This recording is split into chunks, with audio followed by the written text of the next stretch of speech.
흔히 모공은 신의 영역이다 이런 말을 많이 하죠. 그만큼 한 번 늘어난 모공은 되돌리기가 매우 어렵기 때문인데요. 아무리 노력하고 돈과 시간을 들여도 모공이 개선되지 않아서 스트레스 받는 분들이 정말 많으세요. 모공이 잘 커지는 부위가 보통 코, 나비존, 미간 이렇게 얼굴에서 가장 눈길이 먼저 가는 T존 부위라서 아무래도 신경이 많이 쓰이게 되죠. 사실 집에서 생활 습관을 교정하고 홈케어를 제대로 한다면 모공 크기를 많이 개선시킬 수 있어요. 지금 제 피부를 보시면 모공이 부각되거나 뭐 이런 느낌 전혀 없죠. 바로 오늘 알려드리는 이 방법을 저는 10년 넘게 해오고 있기 때문인데요. 제가 모공 레이저 꼼꼼하게 해주기로 좀 유명한데 이거 알려드리면 모공 레이저 하러 피부가 안 오실 것 같아서 조금 걱정되긴 하지만 여러분들께 저의 숨겨둔 노하우를 한번 공개해드릴게요. 자, 그럼 본격적으로 시작하기에 앞서서 모공과의 전쟁에서 이기기 위해 꼭 끊어야 할 3가지 나쁜 습관부터 짚고 갈게요. 이것만 바꿔도 모공이 더 악화되는 거 막을 수 있거든요. 가장 첫 번째 나쁜 습관은 바로 클렌징 티슈로 피부를 세게 문지르기입니다. 많은 분들이 간편하다는 이유로 클렌징 티슈를 애용하시죠? 그런데 이게 피부, 특히 모공에는 정말 나쁜 습관이에요. 개인적으로는 피부 장벽을 무너뜨리는 주범 중에 하나라고 생각합니다. 사실 부끄러운 얘기지만 저도 피곤하면 그냥 대충 클렌징 티슈로 얼굴 닦고 기절하듯 자고 그랬거든요. 그러다 보니까 어느 순간부터 피부가 좀 민감해지고 나비존 모공이 갑자기 이렇게 거울 봤을 때 딱 눈에 띄는 거예요. 그만큼 물리적인 자극이 모공에 굉장히 치명적이라는 건데 여러분, 모공 주변 피부를 짱짱한 새 고무줄이라고 생각해보세요. 아무리 짱짱한 고무줄이라고 해도 매일같이 잡아당기면 탄성을 잃고 늘어지겠죠? 클렌징 티슈로 피부를 문지르는 거는 바로 모공 탄력을 계속해서 잡아당기는 것과 비슷해요. 이런 물리적인 자극은 모공 주변 탄력을 떨어뜨려서 입구를 더 넓게 만들어요. 좀 더 편하려고 썼던 클렌징 티슈 때문에 모공이 블랙홀처럼 넓어질 수도 있다는 거죠. 피부랑 마찰을 일으키는 게 굉장히 탄력도 떨어뜨리고 잔주름도 유발할 수 있어서 앞으로는 아무리 귀찮으셔도 물리적인 자극이 심한 클렌징 티슈보다는 화장을 부드럽게 녹여내는 클렌징 제품을 사용해서 메이크업을 지우는 걸 권장드려요. 자, 모공에 나쁜 두 번째 습관은 코팩과 피지 압출입니다. 코에 붙였다가 떼어내면 막 피지가 쏙쏙쏙쏙 붙어있는 그런 코팩. 그 쾌감 때문에 못 끊고 주기적으로 하시는 분들 많으시죠? 예전에 그 까만 코팩이 처음 나왔을 때 진짜 선풍적인 인기를 끌었거든요. 아무래도 코팩만큼 단기간에 확실하게 피지가 뽑혀 나오는 제품은 없다 보니까 한 번 써보면 속은 시원할 수 있습니다. 하지만 이거는 임시 방편뿐이고요. 장기적으로는 모공을 굉장히 넓히는 최악의 방법이에요. 제가 아까 클렌징 티슈로 피부를 문지르는 것만으로도 피부가 노화되고 미끈해질 수 있다고 했잖아요. 하물며 이 강력한 접착력으로 피지를 뜯어내는 코팩은 어떨까요? 이 과정에서 모공 주변 피부가 엄청난 자극을 받아서 탄력이 떨어지고 모공 입구는 더 넓어지게 됩니다. 게다가 이 비어버린 모공은 세균에 감염되기가 쉽고요. 우리 피부는 그 빈 공간을 또 다른 피지로 더 빠르게 채우려고 해요. 밑 빠진 녹에 물 부는 악순환이 반복되는 거죠. 피지 압출도 모공을 늘리는 주범인데요. 아니, 피부과 가면 피지 압출 해주던데 왜 모공을 늘린다고 할까? 이렇게 의문을 가질 수 있어요. 사실 피지 압출 자체가 나쁜 건 아닌데요. 집에서 셀프로 피지 압출을 하게 되면 모공을 망치게 되는 그 몇 가지 포인트들이 있어요. 첫 번째는 압출할 때는 최대한 자극을 적게 하고 피부에 상처가 생기지 않게 해야 되는데 압출이 익숙하지 않은 경우에는 압출 도구를 사용하다가 밀리거나 막 피부를 긁으면서 피부에 상처가 생기는 경우가 있고요. 어떤 분들은 막 손톱으로 피지를 무자비하게 짜는 분들도 있어요. 이러면 진짜 100% 손톱 자국 나고요. 이런 손톱 자국으로 인해 생긴 상처는 잘 아물지가 않아요. 피부가 엄청 패입니다. 두 번째 문제는 피부과에서 피지 압출을 해줄 때에는 압출 전에 모공을 열어주고 압출한 다음에는 모공을 다시 조여주는 단계를 다 챙겨서 진행을 하게 되는데요. 집에서 압출하는 경우에는 피지 압출만 진행을 하고 모공을 조여주는 스텝을 생략하는 경우가 많아서 모공이 늘어난 그대로 굳게 되어 모공을 더 망치게 됩니다. 저도 사실 학생 때는 그걸 잘 모르고 집에서 막 거울 보면서 피지 짜고 여드름 짜고 막 그랬는데 그때 안 그랬다면 지금 훨씬 모공이 덜 보이지 않았을까, 약간 이런 아쉬움이 있어요. 마지막으로 세 번째 나쁜 습관은 야외 활동 후에 달아오른 피부를 방치하기입니다. 우리가 여름에 외출했을 때 또는 운동을 열심히 했을 때 피부가 후끈거리면서 막 열이 오르기 쉬운데요. 이 열이 바로 모공을 넓히는 숨은 주범입니다.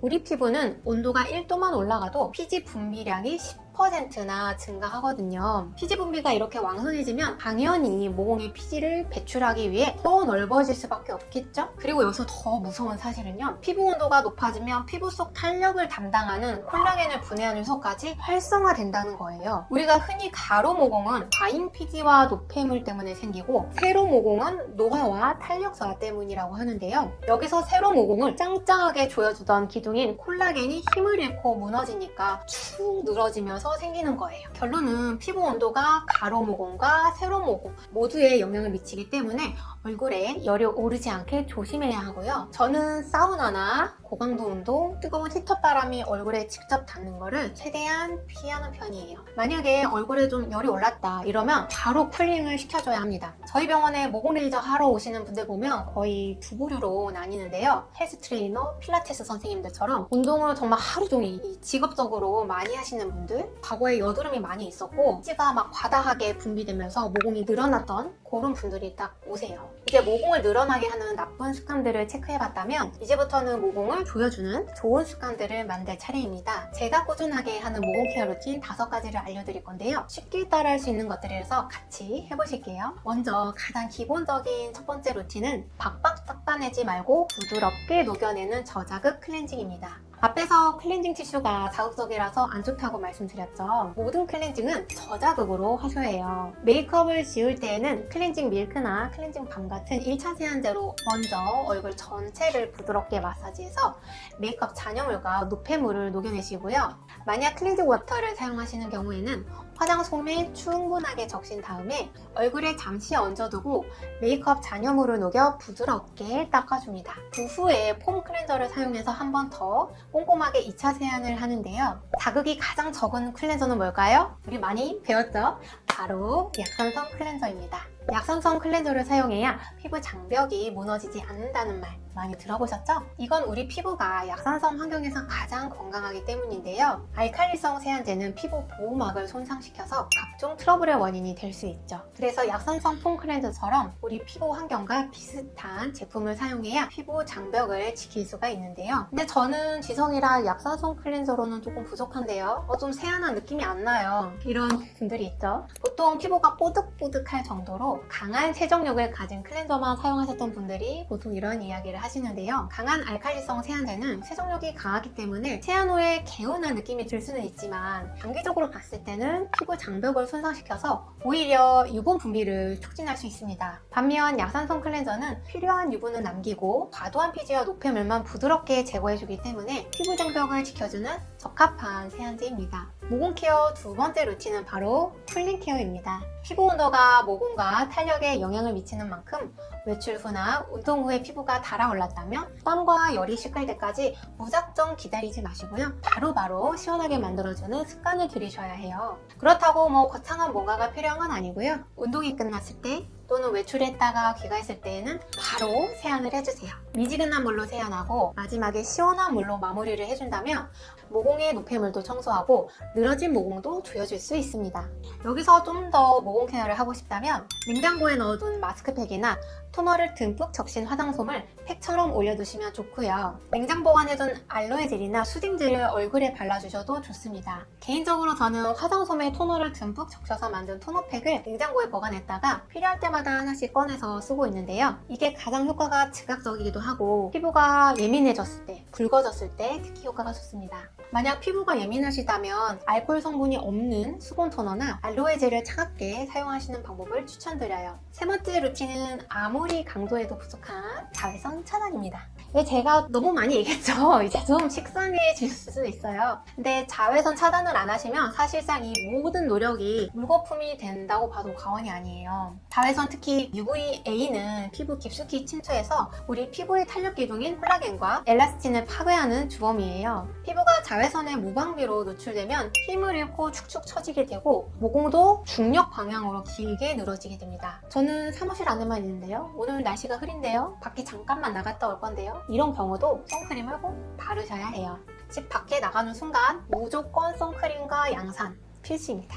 요즘은 햇빛이 너무 뜨거워서 낮에 밖에 나가면 손등이랑 이런 팔도 너무 따가워서 필사적으로 그늘을 찾게 되는데요. 얼굴 피부는 더 약한 피부니까 잘 보호해 주셔야겠죠. 매일 아침 스킨케어 마지막 단계는 무조건 자외선 차단제라고 생각하셔야 합니다. 이것만큼 확실한 모공 노화 방지책은 없다고 봐야 해요. 다음으로 네 번째 루틴부터는 매일 하기보다는 일주일에 한두 번 정도 해주시면 좋은 스페셜 루틴이라고 할 수 있어요. 바로 스페셜 딥 클렌징입니다. 우리가 세안을 아무리 잘해줘도 이미 모공 속에 오래된 딱딱하게 굳은 피지가 박혀있다면 평소에 세안법으로 제거하기에는 무리가 있어요. 하지만 제가 코빼기나 손으로 짜는 것처럼 물리적인 방식은 더 피부를 상하게 할 수 있다고 말씀드렸죠. 그래서 가장 좋은 방법은 바하 성분을 활용하는 겁니다. 바하는 기름과 친한 지용성 각질 제거 성분이라서 모공 속까지 깊숙이 침투할 수가 있어 모공 안의 피지와 각질 덩어리를 부드럽게 녹여낼 수 있어요. 그래서 피부과에서 여드름 피부나 지성 피부의 블랙헤드, 화이트헤드를 관리하는 시술을 할 때에도 고농도의 바하가 사용됩니다. 바하 성분이 클렌저부터 토너, 세럼 등 다양한 제품에 들어있어서 굳이 피부과를 가지 않아도 바하를 사용해서 홈케어할 수가 있는데요. 바하 성분은 자극적일 수 있어서 피지 분비가 많지 않은 경우에는 추천드리진 않고요. 지성 피부의 경우에는 바하 성분의 화장품을 일주일에 한 번 정도 사용하는 것을 권장드립니다. 저는 나비존 위주로 바하 클렌저를 일주일에 한 번 정도 사용하고요. 만약 피부가 약한 분이라면 저농도부터 테스트 해보셔야 됩니다. 이렇게 피지를 녹이는 방식으로 모공을 청소해줬다면 이제는 모공을 채우고 조여줄 차례가 되겠죠? 마지막 다섯 번째 루틴은 레티놀 성분을 사용하는 겁니다.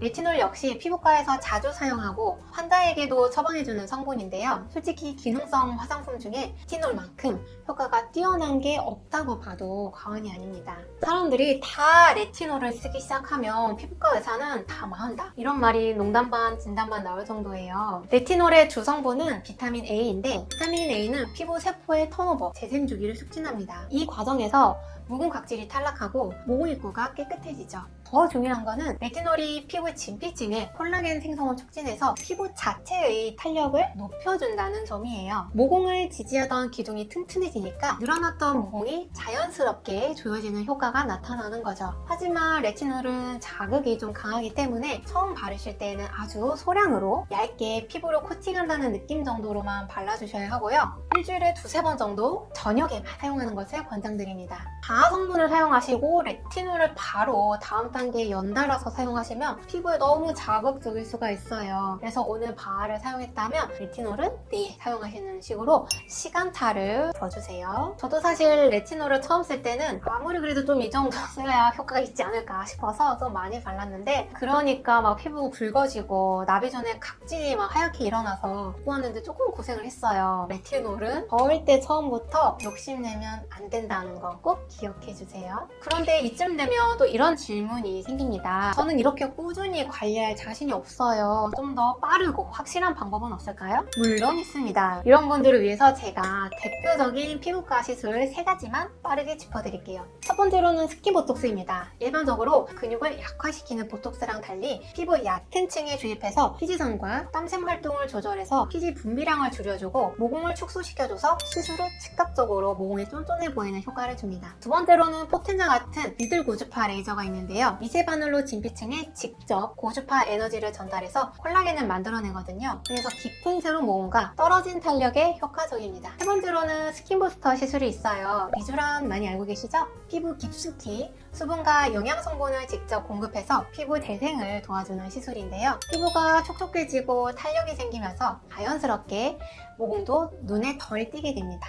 이런 시술들을 홈케어와 병행하면 당연히 시너지 효과가 나겠죠? 자, 이렇게 오늘은 모공 케어 루틴을 총 5가지로 나눠 알아봤는데요. 핵심은 간단합니다. 물리적인 힘이든 뜨거운 열이든 자외선이든 매일 사용하는 클렌저든 어떤 식으로든 피부에 자극을 주지 않아야 합니다. 그게 피부 관리의 첫 번째예요. 그러면서도 유분은 너무 과하지 않게 제거해주고요. 레티놀을 사용해서 모공 탄력까지 높여주면 홈케어로 할 수 있는 건 최대치로 다 했다고 보시면 됩니다. 무엇보다도 가장 중요한 거는 이 모든 방법을 루틴화해서 꾸준히 실천하시는 거죠. 여러분 이미 아시겠지만 모공은 하루아침에 넓어지지 않습니다. 오랜 시간에 걸쳐서 나쁜 습관과 노화가 축적된 결과물이에요. 그렇기 때문에 이거를 되돌리는 데에도 꾸준한 시간과 노력이 필요한 게 당연합니다. 중간에 한데 포기하지 마시고요. 꾸준하게 실천하신다면 피부에 기초 체력이 생기면서 피부과 시술까지 더한다면 더 큰 개선 효과를 얻으실 수 있을 거예요. 피부가 건강하지 않으면 시술을 받아도 좋은 효과보다는 나쁜 자극이 더 클 수 있거든요. 그러니까 모공은 신의 영역이다, 이런 말에 너무 좌절하지 마시고요. 오늘부터 딱 한 가지라도 좋으니까 꼭 실천해보세요.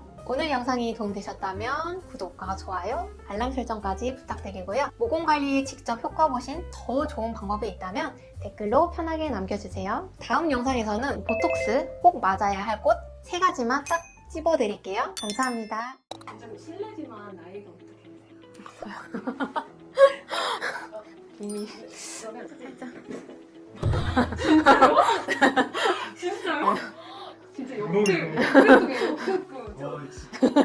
평소에 약간 좀 동안이시라는 좀 소리 많이 들어주셨어요. 감사하게도 종종 듣는 편이에요. 네, 환자분들도 가끔 물어보시고요. 근데 이제 물어보신 이유가 어려 보여서 경력이 좀 짧은 게 아닌가 이렇게 오해하시는 경우도 있었어요. 혹시 비결이 있으세요? 비결이라고 할 것까지는 없지만 아무래도 매일 하는 홈케어가 가장 중요하죠. 근데 그 피부는 좀 시술만 잘 받으면 되는 거 같아요.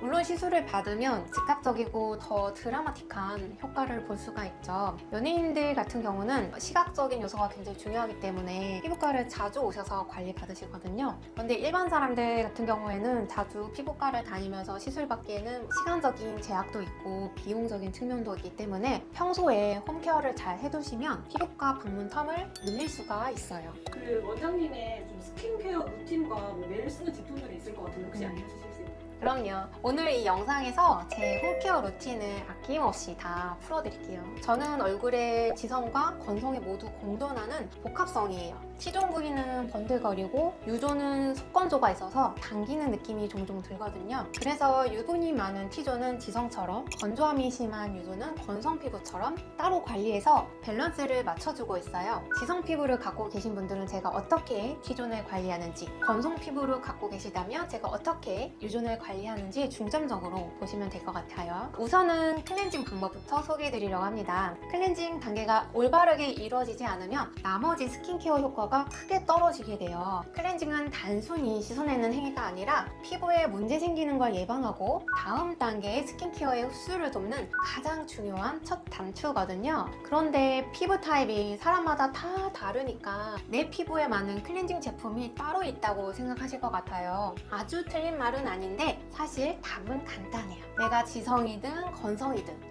복합성이든 기본적으로 약산성 클렌저를 사용하시는 거예요. 건강한 피부의 산도는 약산성을 띠고 있기 때문에 우리 피부와 비슷한 산도인 약산성 클렌저를 사용해야 건강한 피부 장벽을 지키면서 노폐물만 깨끗하게 제거할 수 있어요.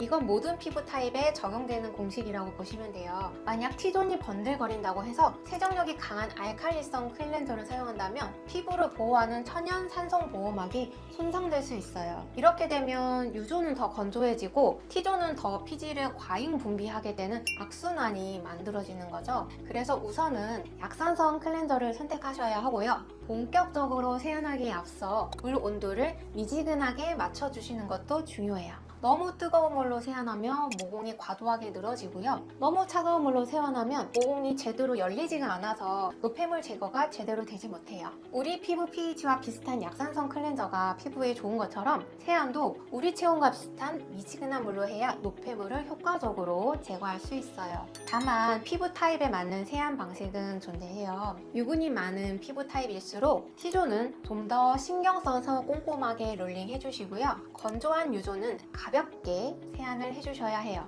저는 세안할 때 거의 T존 롤링하는데 시간을 많이 할애하고요. 건조하고 예민한 U존은 거품을 잠깐 얹었다가 부드럽게 씻어내는 식으로 세안하고 있어요. 이렇게 하면 T존은 뽀송해지고 U존은 적당히 촉촉하게 유지가 되더라고요. 롤링 해준다고 하면 막 빡빡 문지른다 이렇게 생각하시는 경우가 있던데요. 세안을 할 때는 힘을 줘서 문지르면 피부에 잔주름이 생기기 때문에 손바닥이 아니라 손가락을 사용해서 손가락에 힘을 최대한 빼고 살살살살 문질러 주시면 됩니다. 제가 조금 더 이해를 도와드리려고 풍선을 가져왔는데요. 이렇게 빡빡 문지르는 게 아니라 이렇게 풍선이 눌리는 힘이 전혀 없게 그냥 최대한 살살살살 문질러 주셔야 돼요. 이렇게 누르고 막 비비면 피부에 다 잔주름으로 남게 돼요. 그래서 정말 전혀 자극이 가지 않게 세안을 해주시면 되고요. 방금 말씀드린 거는 메이크업을 안 했을 때의 세안 루틴이고요. 메이크업이나 선크림을 바른 날에는 아무래도 이중 세안을 하게 되잖아요. 이중 세안이 피부 장벽에는 부담이 되는 일이거든요. 가능한 이중 세안을 피하는 게 좋지만 불가피하게 해야 한다면 꼭 기억하세요. 세안은 부드럽고 빠르게 해주셔야 해요. 자극 없이 피부를 깨끗하게 하는 게 피부 건강을 지키기 위한 첫 단계라고 보시면 되거든요. 보통 1차로 클렌징 오일이나 밤, 워터, 밀크 제형이 있는데요. 클렌징 오일의 경우에는 지성 피부에서 트러블을 유발할 수 있어서 클렌징 워터나 클렌징 밀크 타입을 추천드리고 있어요. 클렌징 밀크를 사용한다면 메이크업이나 선크림을 부드럽게 녹여주시고요. 클렌징 워터를 사용한다면 화장솜에 클렌징 워터를 충분하게 적신 다음에 메이크업 제품이 녹아 나오도록 얼굴에 얹어주세요. 시간텀을 충분하게 둔 다음에 부드럽게 솜으로 닦아가면서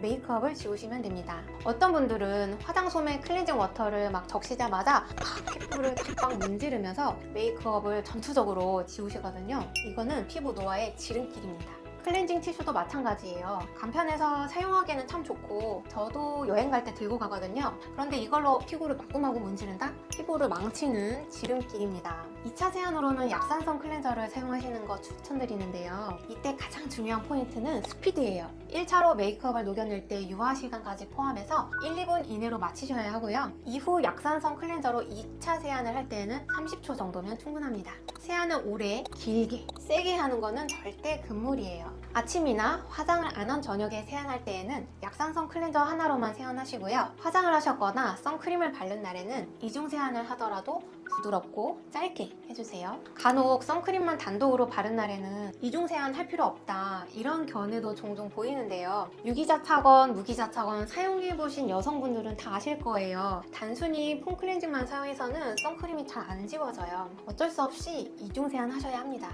자, 깨끗하게 세안을 마쳤다면 이제 스킨케어의 핵심인 유수분 밸런스를 맞춰줘야 해요. 건강한 피부는 적당히 유분과 수분을 가지고 있지만 지성은 유분이 많고 건성은 수분이 너무 부족하고 복합성은 부위별로 유수분 밸런스가 깨져 있어서 피부 타입에 맞게 화장품으로 이 밸런스를 맞춰줘야 하는데요. 가장 먼저 세안 직후에는 수분이 빠르게 날아가기 때문에 건조함부터 잡아주는 게 중요해요. 세안 후에 물기를 수건으로 막 팍팍 문지르면 안 되고요. 물기는 수건으로 톡톡톡 흡수시킨 다음에 바로 수분감 있는 토너나 미스트를 사용해서 1차 수분 공급을 빠르게 해주세요. 제가 토너나 미스트는 화장실 서랍에 두는 게 가장 좋다고 했었죠. 이후 세럼 단계에서는 피부 타입에 맞게 저처럼 복합성이시라면 부위별로 사용할 제품을 나눠서 사용해주시면 효과적인데요. 피부 전체에는 수분 공급에 탁월한 히알루론산 세럼을, 유분이 많고 모공이 발달한 T존에는 휴지 조절과 모공 개선 기능이 있는 효과적인 세럼을 사용해 주시는 게 좋아요. 저 같은 경우에는 이전에는 주로 수분 공급 위주의 세럼을 사용했었어요. 요즘은 중고등학생 때부터 화장을 하지만 저 때만 해도 이제 화장하면 선생님한테 끌려갈 때라서 보통 여학생들은 이제 고등학교로 졸업하고 성인이 되면 이제 그때부터 메이크업을 시작하고 저는 그때 무슨 계기가 있었는지는 세세하게 잘 기억은 안 나는데 이 색조 화장이 중요한 게 아니라 지금부터 좀 피부를 건강하게 만들고 피부 결을 좋게 만들어야 되겠다.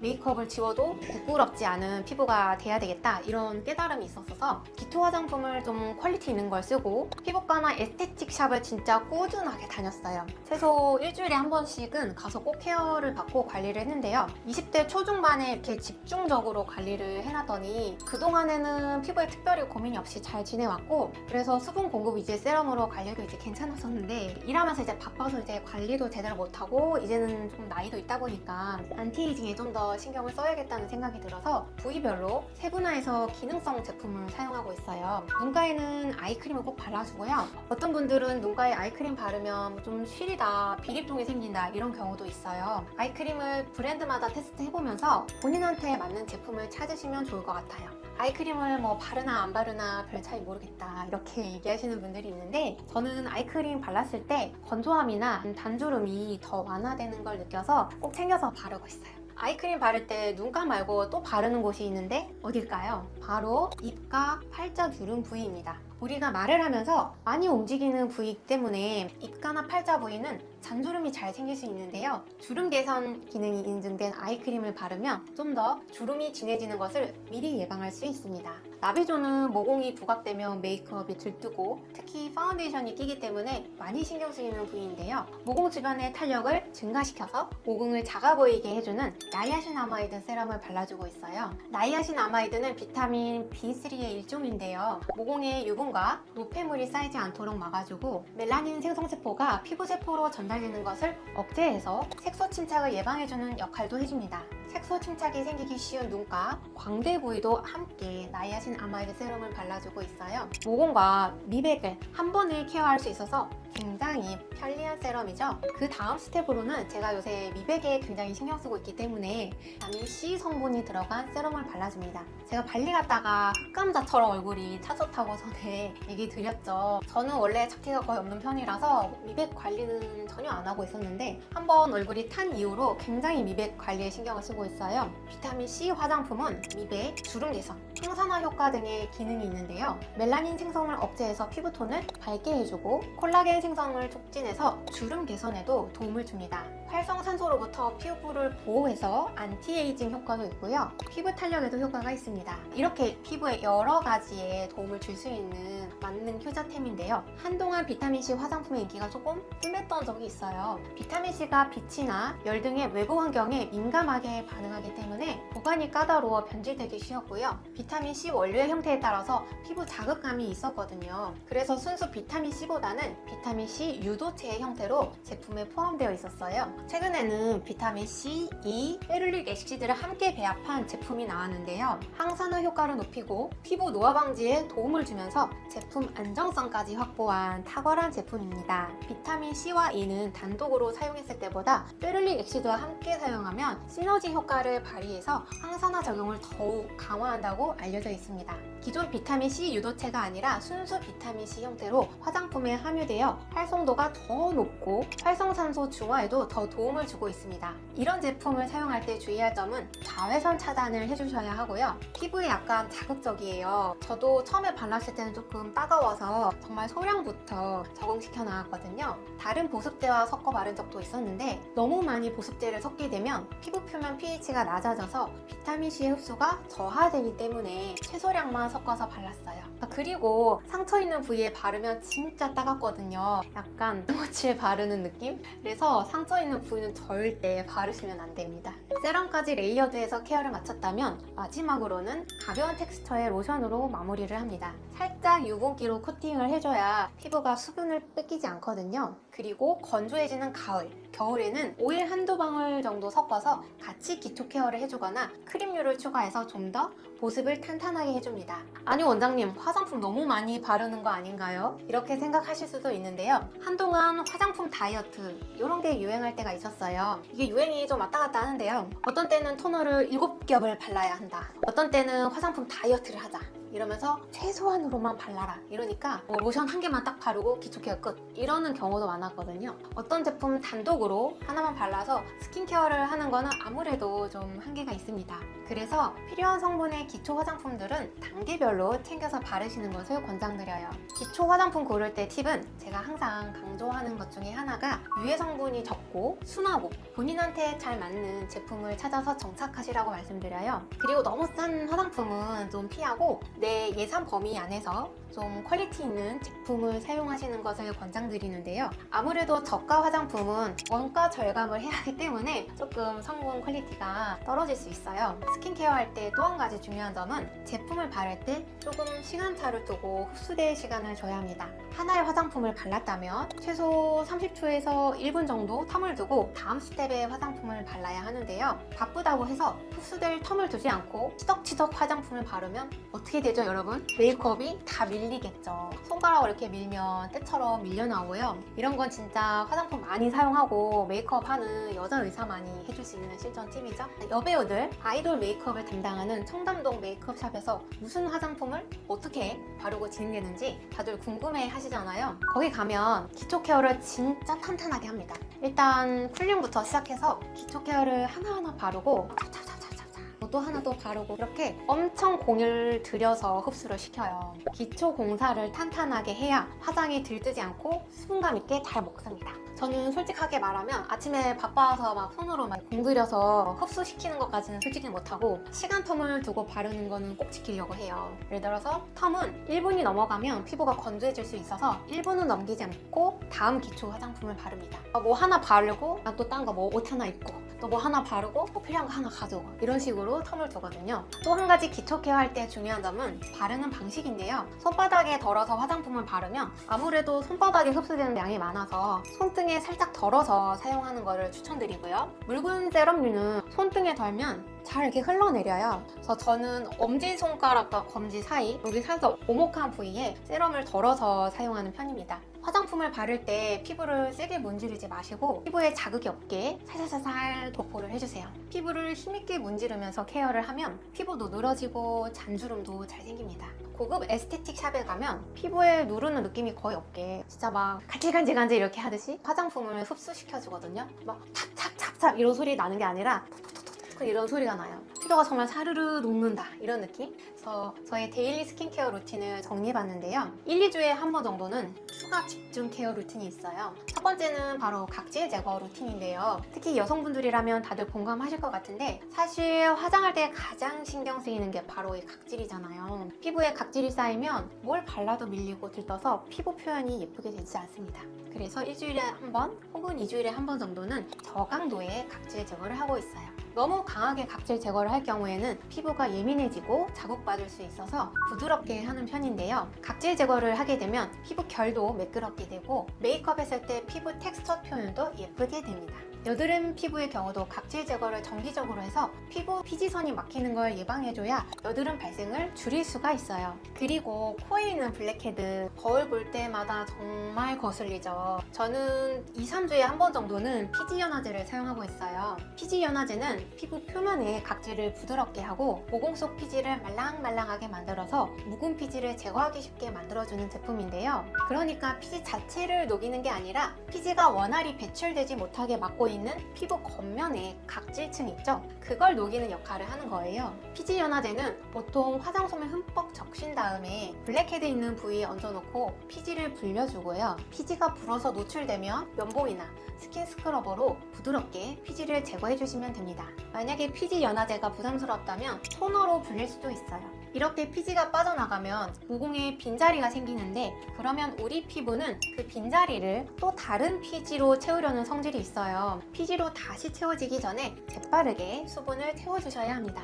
특히 피지 연화제 사용 후에는 피부가 많이 민감해진 상황이라 병풀 추출물이나 알로에, 어성초, 녹타같이 피부 진정에 좋은 성분이 들어간 제품을 듬뿍 발라주세요. 이런 성분이 들어간 팩을 하셔도 좋아요. 저는 피지 제거 후에 시원하게 클린시켜둔 알로에 젤을 두껍게 올려서 팩처럼 사용하는데요. 그 이후에 스킨케어를 마무리해줘요. 참고로 알로에 젤도 알코올 성분이 안 들어간 제품으로 선택하셔야지 피부 진정에 효과적입니다. 저는 세안할 때 클렌징 폼을 여러 가지 제품을 돌려가면서 사용하는데요. 효소 세안제로 세안을 하면 블랙헤드가 덜 생기더라고요. 피지 연화제는 피부에 자극적일 수 있어서 저처럼 효소 세안제를 사용하시면 블랙헤드 제거하는 텀을 좀 더 길게 가져가실 수 있을 것 같아요. 그런데 제가 지금까지 성분 위주로 말씀을 드려서 아니 왜 제품 추천은 안 해주시나요? 제품명 알려주시면 안 돼요? 그냥 빨리 답을 알려주세요. 이렇게 궁금해하시는 분들이 계실 것 같아요. 제가 명확한 제품 추천을 굳이 안 하는 이유는 사실 특정 제품이 유독 좋다기보다는 그 안에 뭐가 들어있는지 성분이 중요한 거거든요. 그래서 공유하고 싶은 건 제품이 아니라 어떤 성분이 나한테 잘 맞는지 어떤 성분이 나한테 필요하고 내 고민을 해결해 줄 수 있는지 그런 걸 알려드리고 싶었어요. 아무래도 화장품은 브랜드 인지도라든지 패키징에 따라서 가격이 크게 변동될 수 있어서 브랜드나 특정 제품보다는 성분 위주로 고르시면 합리적이면서 가성비 좋은 기초 화장품을 고르실 수 있을 거예요. 여기까지 제가 실제로 꾸준히 하면서 효과를 본 스킨케어 루틴을 정리해봤는데요. 우리가 컨디션이 안 좋으면 아무리 좋은 음식, 아무리 좋은 영양제를 먹어도 효과가 미미하거든요. 피부도 마찬가지예요. 피부 컨디션이 나쁜 상태에서 시술을 받으면 오히려 역효과가 날 수 있어요. 피부가 건조하고 탄력 없는 분들이 리프팅 레이저 하러 오면 저는 오히려 하지 말라고 집으로 돌려보내거든요. 과일이나 비타민 영양제, 물 이렇게 잘 챙겨 드시고 피부를 건강하게 만든 다음에 레이저를 하시라고 얘기 드려요. 피부가 상한 상태에서 레이저가 들어가면 오히려 피부의 스트레스만 더 증가시키게 됩니다. 우선적으로 피부가 건강해야 시술 받았을 때 그 효과가 극대화될 수 있어요. 결국 건강하고 아름다운 피부는 올바른 생활 습관과 홈케어에서 비롯된다는 점 꼭 기억해 주셨으면 합니다. 오늘 영상이 도움이 되셨다면 좋아요와 구독, 알림 설정까지 부탁드리고요. 다음 영상에서는 딸하면 무조건 피부 좋아지는 모공 줄이는 법, 이 주제로 여러분을 찾아뵐 테니까 기대 많이 해주세요.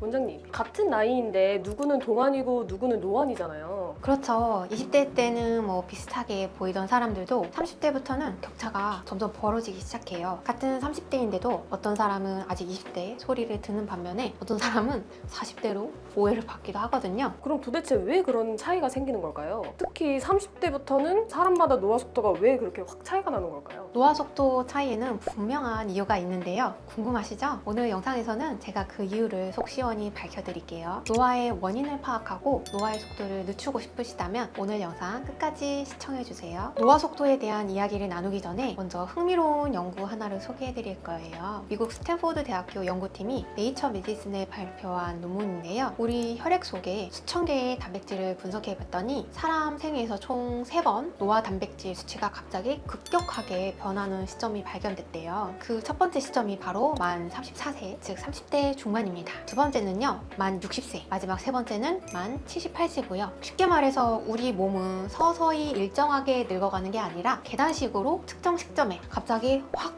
늙어버리는 거예요. 그 첫 시작이 30대 중반인 거고요. 그런데 이 말을 들으면 더 이상하지 않으세요? 사람이 늙는 시점이 과학적으로 정해져 있다면 왜 여전히 어떤 사람은 나이보다 훨씬 젊어 보이고 어떤 사람은 유독 나이가 들어 보이는 걸까요? 정답은 노화는 모두에게 찾아오지만 그 정도가 다르기 때문입니다. 바로 노화는 유전적 원인과 환경적 원인에 따라서 정도가 천차만별로 다르기 때문이에요. 먼저 유전적 원인이란 쉽게 말해서 타고난 체질이에요. 예를 들어 볼까요? 어떤 사람은 타고나게 피부 두께감도 좋고 피부 탄력이 아주 좋아요. 콜라겐 재생도 잘 되고요. 염증 반응도 남보다 적어요. 이런 분들은 나이가 들어도 오랫동안 건강하고 탱탱한 피부를 유지할 수 있는 유리한 조건을 가진 거예요. 반면에 어떤 분들은 피부가 좀 얇고 탄력도 약하게 태어났어요. 그러면 콜라겐을 만드는 능력도 자연스럽게 떨어지게 됩니다. 심지어 염증도 쉽게 생기는 체질이라면 안타깝게도 노화가 좀 더 빠르게 진행될 수 있어요. 그러면 환경적인 원인은 뭘까요? 바로 자외선 같은 외부 요인이나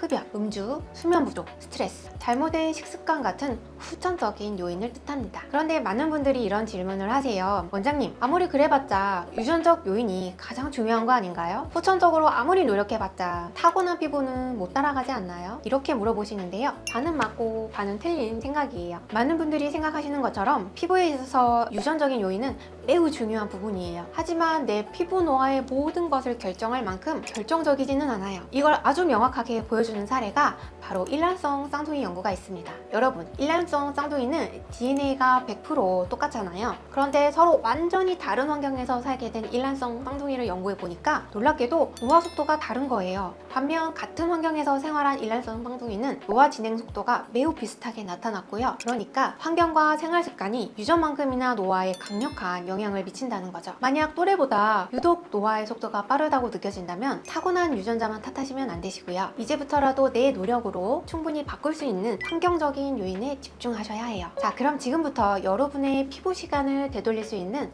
나이대별 맞춤 스킨케어 방법을 알려드릴게요. 핵심은 내 나이에 맞는, 내 나이에 필요한 스킨케어를 하는 겁니다. 우리가 음식도 영양제도 나이에 따라서 필요한 게 다르잖아요. 스킨케어도 마찬가지라서 내 피부에 필요한 게 뭔지부터 아셔야 해요. 먼저 20대 피부는 피부 탄력을 높이는 콜라겐과 엘라스틴 생성 능력이 최고로 좋은 시기예요. 피부 스스로의 힘이 가장 좋을 때죠. 그래서 20대에 필요한 피부 관리는 아주 간단하게 딱 3가지만 기억하세요. 첫 번째 자외선 차단, 두 번째 여드름 흉터 관리, 세 번째는 수분 위주의 보습입니다. 이 3가지가 실제로 제가 20대 때 신경 썼던 부분인데요. 자, 첫 번째 자외선 차단은 제가 늘 강조하는 부분이죠. 외출할 때 선크림과 양산을 반드시 챙겨주세요. 양산이 여러 가지 종류가 있는데 단순히 UV 차단되는 것보다 제가 이제 여러 가지 종류의 양산을 쓰다 보니까 암막 처리가 되어 있는 양산이 훨씬 피부에 닿는 받는 열감도 적더라고요. UV 코팅도 되어 있고 암막 처리된 그런 양산을 써주시는 게 좋습니다. 30, 40대 기미가 왜 이렇게 더 올라오지? 피부가 이렇게 탄력이 없고 칙칙하지? 이런 고민을 하시는 분들을 보면요, 20대 때 선크림을 전혀 안 바르고 다녔던 분들이 많으시더라고요. 자외선을 받으면 피부 밑에 색소세포들이 쫙 깔려 있다가 나이가 들고 재생 능력이 떨어지면 피부 표면으로 색소 침착된 것들이 드러나서 그때부터 기미, 색소 치료한다고 레이저에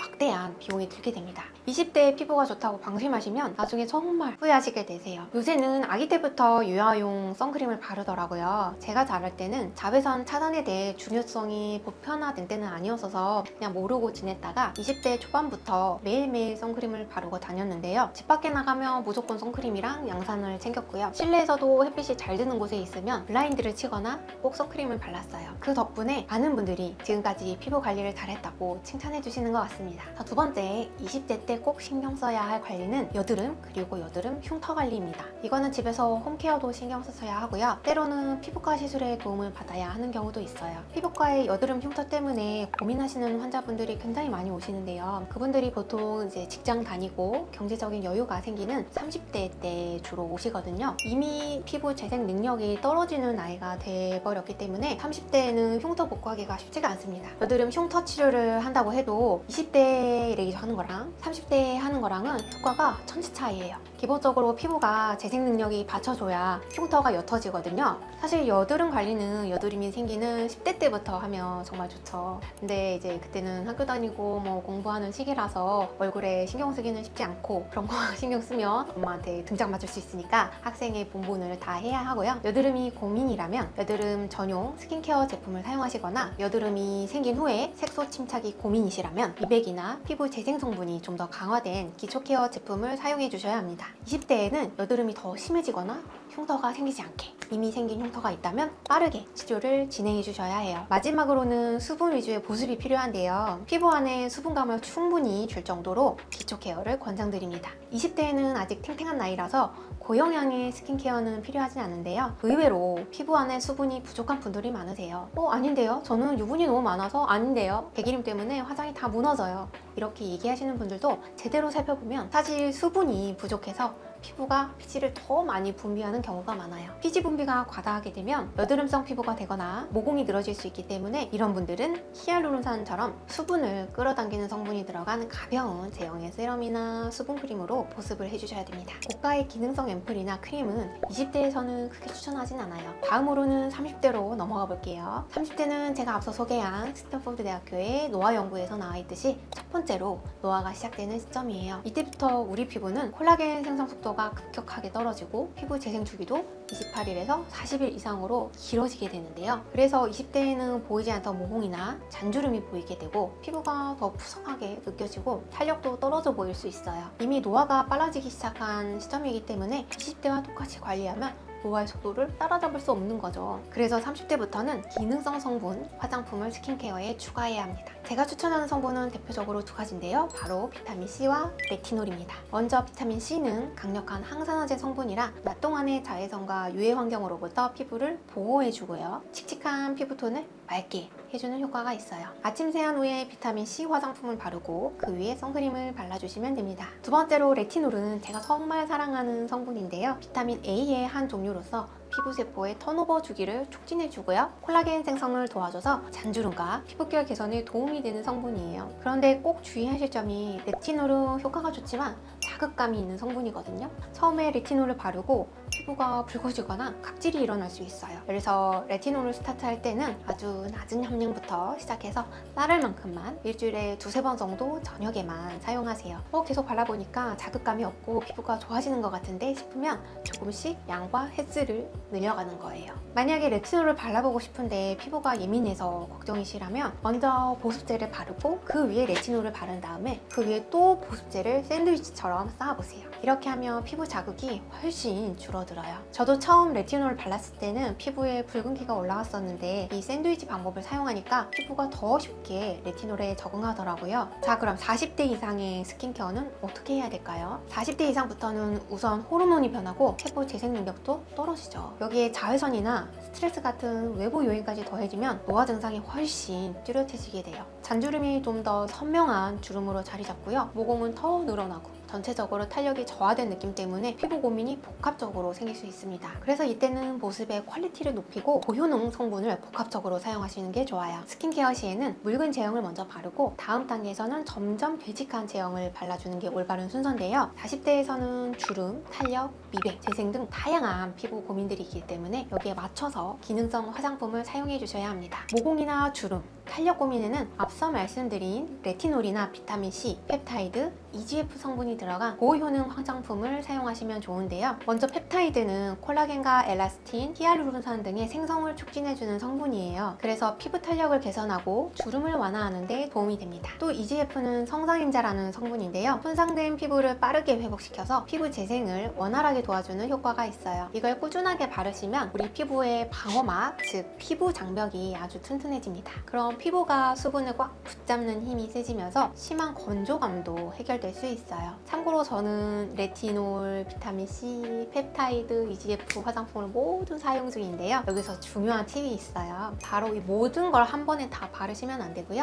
시간대나 요일별로 나눠서 바르는 거예요. 아침에는 비타민C, 저녁에는 레티놀, 어제 저녁에 펩타이드 성분의 화장품을 발랐다면 내일은 EGF 이런 식으로 나누는 거죠. 특히 비타민C와 레티놀은 둘 다 자극성이 높아서 꼭 시간차를 두고 따로 바르셔야 하고요. 펩타이드나 EGF처럼 고농축 제품도 한 번에 바르게 되면 영양분이 과해서 트러블을 생길 수가 있어요. 어떤 화장품이든 너무 과하면 안 바른 것보다 못하다는 사실 잊지 말아주세요. 또한 40대에 신경 써야 할 부분은 바로 목 관리예요. 연예인들 보면 얼굴은 팽팽한데 목 피부를 보면 헤어를 정통으로 만든 것처럼 그대로 주름이 노출되어 있는 경우를 종종 발견할 수 있습니다. 얼굴에 바르는 화장품 전부를 목에 바를 필요는 없고요. 주름 개선 기능성 화장품 하나랑 피부 장벽을 강화해주는 보습제 정도를 목에 같이 발라주시면 주름도 예방되고 그리고 처짐을 예방할 수 있습니다. 자, 오늘은 노화의 원인부터 나이대별로 관리법까지 알아봤는데요. 많은 이야기를 해드렸지만 핵심은 두 가지예요.